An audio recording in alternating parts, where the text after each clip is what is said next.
बिस्मिल्लाहिर्रहमानिर्रहीम। अस्सलामुअलैकुम। दोस्तों, आज बनाएंगे बहुत ही लजीज मज़े की दाल माश की रेसिपी। अब दाल माश बनाने में वैसे तो कोई मसला नहीं है, लेकिन इसे बनाने में कॉम्प्लिकेशंस बहुत हैं।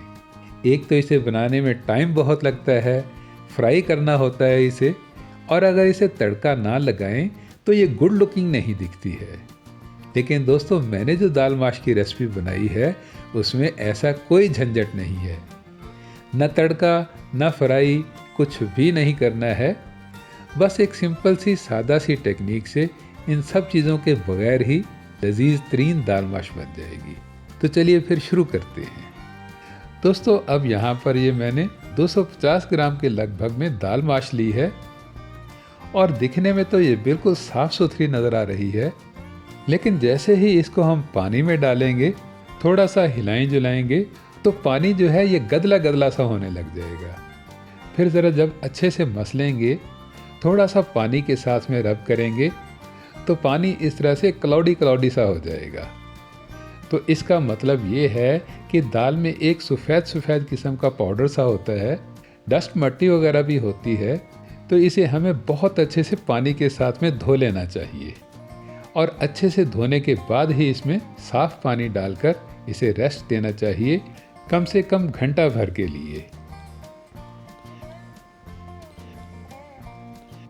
अब 1 घंटे के बाद जब आप दाल को देखेंगे तो दाल आपकी बहुत ही साफ़ सुथरी हो गई होगी, और पानी भी दाल ने काफ़ी सारा पी लिया होगा, और दाना जो है ये भी काफ़ी मोटा मोटा सा हो गया होगा। तो अब आपने दाल का ये वाला पानी भी निकाल देना है।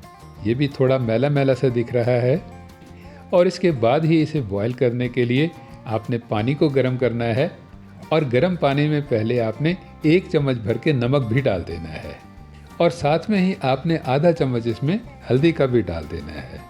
अब इन दोनों चीज़ों को मिलाकर फिर ही आपने इसमें पानी में भीगी हुई दाल डालनी है, और फिर ही आपने इसे कवर कर देना है दाल के बॉयल होने तक।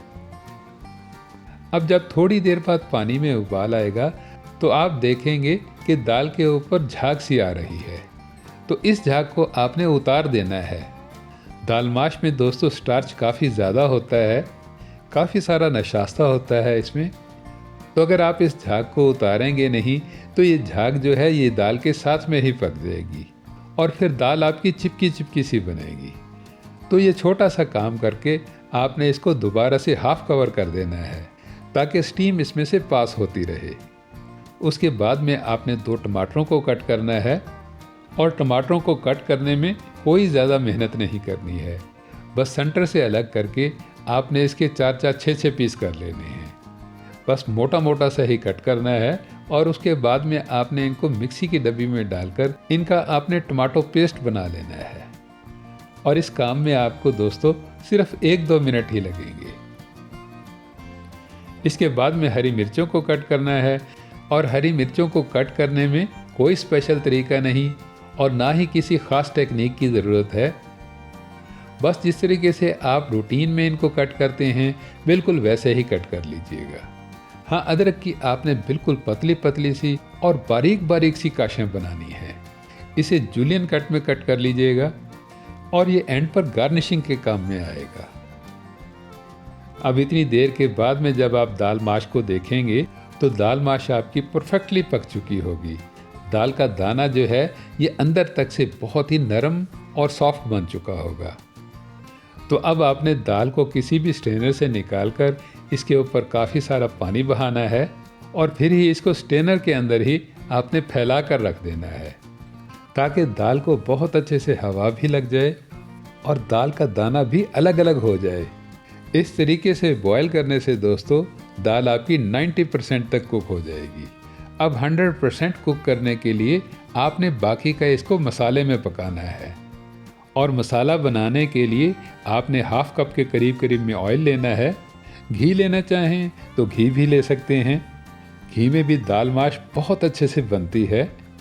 अब जैसे ही ऑयल गर्म हो तो सबसे पहले आपने 6-7 सूखी लाल मिर्चें इसमें डालनी है। इन मिर्चों को आपने थोड़ा सा क्रैकल करना है, और उसके बाद में डाल देना है इसमें अदरक लहसुन पेस्ट।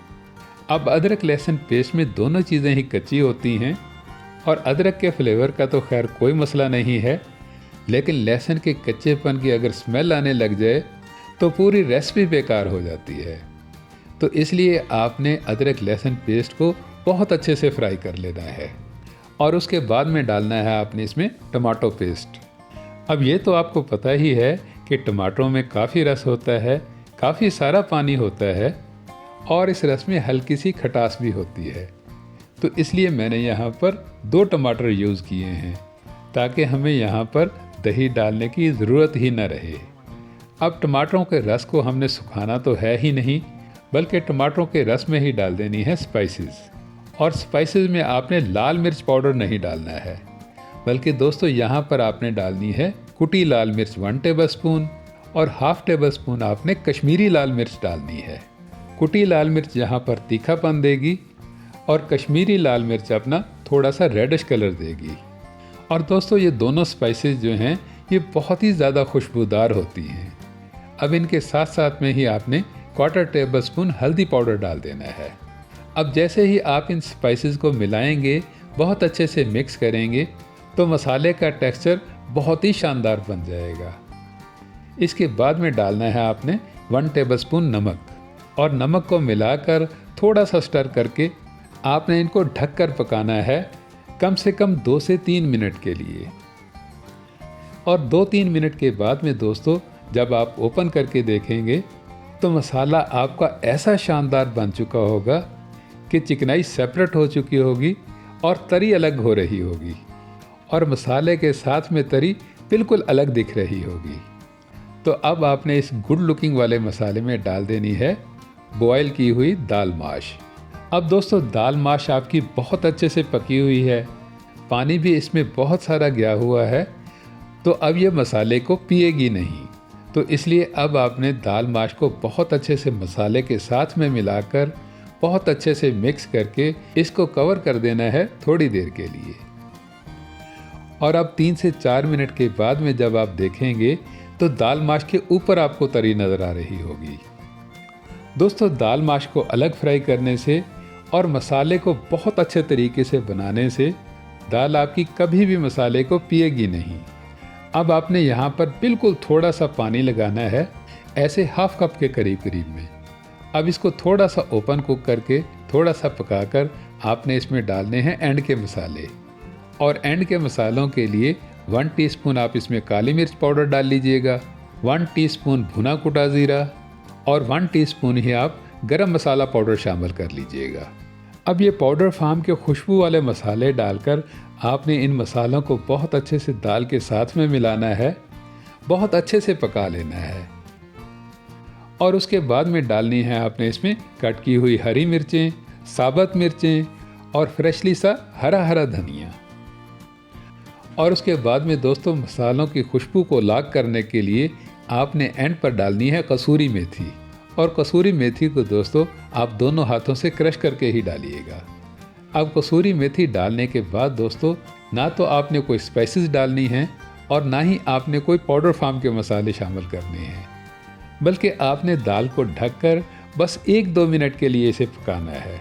और फ्लेम को आपने बिल्कुल लो फ्लेम पर कर देना है। गैस को जितना कम से कम कर सकते हैं उतना ही कम कर दीजिएगा। फ्लेम लो होने की वजह से दाल के अंदर जितनी भी चिकनाई होगी वो सारी की सारी ऊपर आ जाएगी। इसके बाद में आपने एंड पर फिर से फ्रेशली धनिया डालना है और उसके बाद में जूलियन कट में कट किया हुआ अदरक स्प्रिंकल कर देना है। दोस्तों कोई फ्राइंग नहीं करनी है आपने और ना ही आपने इस दाल को तड़का लगाना है, बल्कि बहुत ही कम टाइम में बहुत ही आसानी के साथ में आपने दाल माश को मेरे इस आसान से तरीके से रेडी कर लेना है। दोस्तों वीडियो अच्छी लगी हो तो वीडियो को लाइक ज़रूर कीजिएगा।